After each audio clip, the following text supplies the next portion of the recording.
Hi, I'm Tim Zink, and in this episode, I'm going to be showing you how to make a Viking style hand-forged sterling silver ring.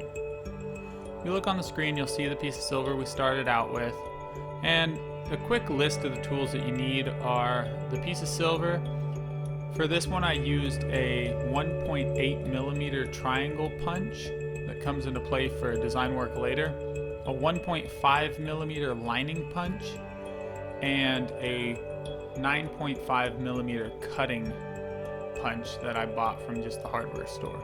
The other two punches I made personally. And you'll also need a cross peen hammer, and I use a bracelet mandrel to help easily form the ring shank into the shape that we need it to be.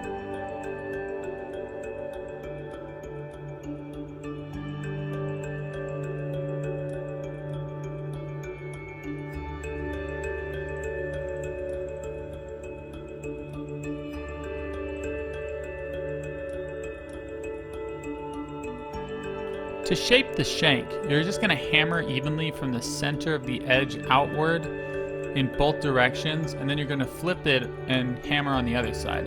Your goal here is to get a bow tie shape when it's all said and done.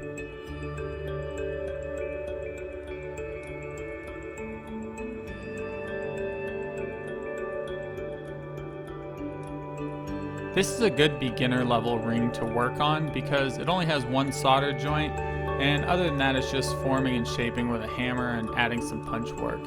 You can add stones and things like that if you are interested in that, but since this is a fairly straightforward tutorial, please enjoy the video, and if anything important comes up, I'll jump in and give extra information.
An important thing to remember is after every few rotations, you're going to want to anneal the metal so that it becomes soft again and you don't work hard or crack it. And the reason you lay it flat on the bench block when you hammer it is to mitigate the mushrooming effect. You will get the mushrooming effect, but if you don't hammer it flat back into itself, you'll end up cracking on the edges, and then you'll either have to file through where the cracks go or you'll have to start all over.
At this point, I've gotten the shank to the shape that I want, and I've already stamped it sterling and put my maker's mark on the side that I've decided is going to be the inside of the ring shank. At this point, I just need to find the center point, and that way I can get my design fairly even side to side so that when you wear the ring, it doesn't look like it's lopsided one way or the other. This is where that 9.5 millimeter straight cutting punch comes into play.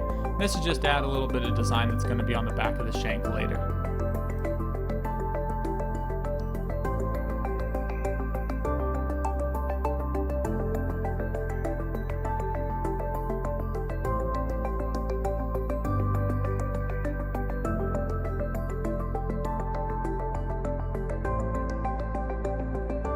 At this point, I'm using the 1.5 millimeter liner to add a little bit of design to that punch that I put along the back of the shank. It'll make it look kind of like a ladder when it's all said and done. You'll get a better close-up later on in the video.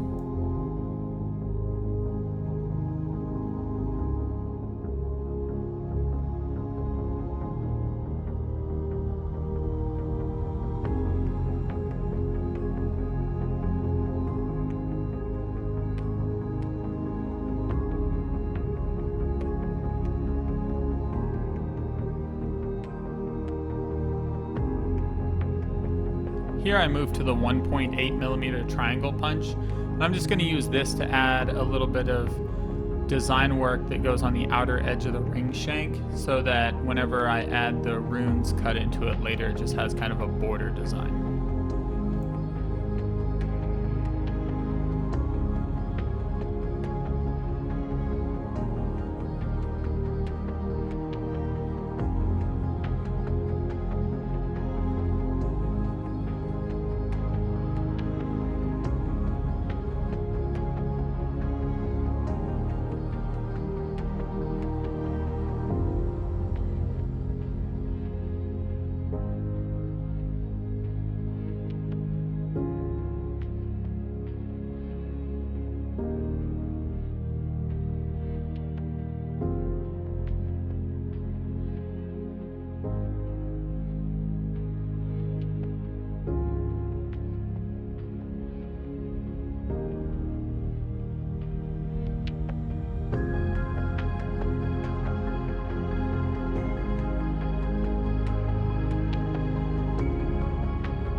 Now I'm just designing in the border that goes on the inside of the outer design pattern, and I'll cut this in with the 1.5 millimeter liner. You could use a bigger punch, but that just is the one that I had on hand at the time.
Here I've switched to a better angle so you can see what I'm doing, and here you can kind of see the pattern that I've cut into the outer edge with the triangle punch, and you can see that ladder that I talked about that's going to be on the narrowest point of the ring shank.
Now that I've finished outlining with the 1.5mm lining punch, I'm going to go ahead and add in the rune design, and then I'm going to go over that with the same 1.5mm outlining punch.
And now that all the runes are laid in and the design is pretty much done, I'm going to go ahead and bend the ring to shape. It's about this point, or just shortly after this, that I realized that I hadn't annealed the ring, and I have to go ahead and anneal it before I'm going to be able to bend it fully to shape.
And now that the ring is bent to shape and I have the seam lined up, I'm just coating it with some flux, and then I'm going to use hard solder to solder the one joint on this ring.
Now that the ring is soldered completely, I'm going to go ahead and start filing off to clean it.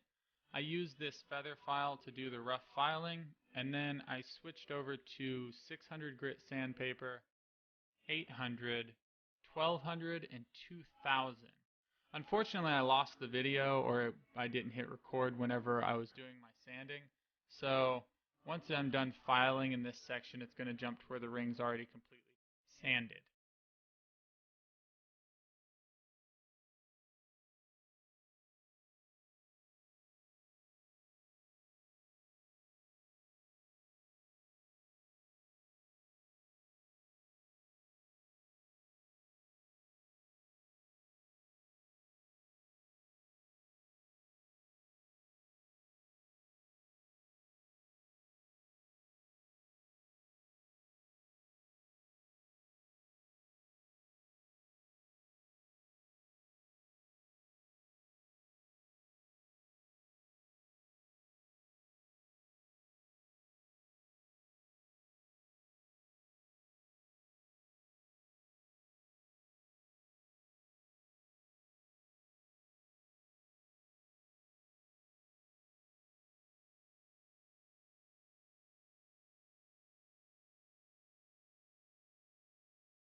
The design I decided to go with for the blank section that I left on the front of this ring is the Web of Veer, which is just a rune symbol that signifies destiny and the weaving of destiny. Um, Unfortunately, I don't have a camera for my microscope, so you'll see me lay in the design here, but I don't actually have any footage of me cutting it in with the graver, but all I used was a number 2 onglet in a hand push graver.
The rest of this video is just me cleaning up the inside of the ring and then using some liver of sulfur to black it, cleaning it with steel wool, and then polishing.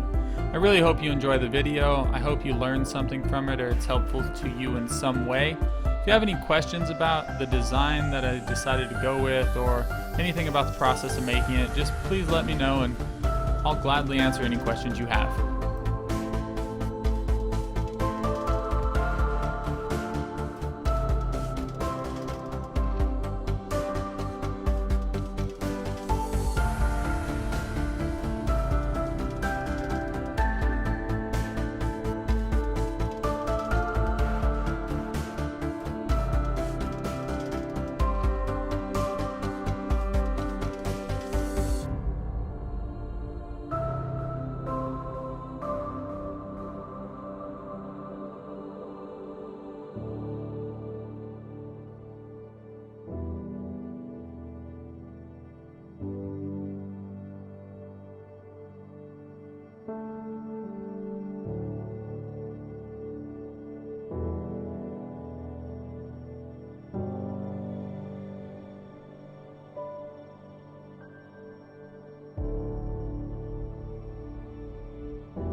All three of the rings you see here were made with the same basic process. One has a stone, but that's about the only difference. Thank you for watching, and please search Zinc Sterling on YouTube and check out any other videos I have, or leave a like on my Facebook page. Thank you.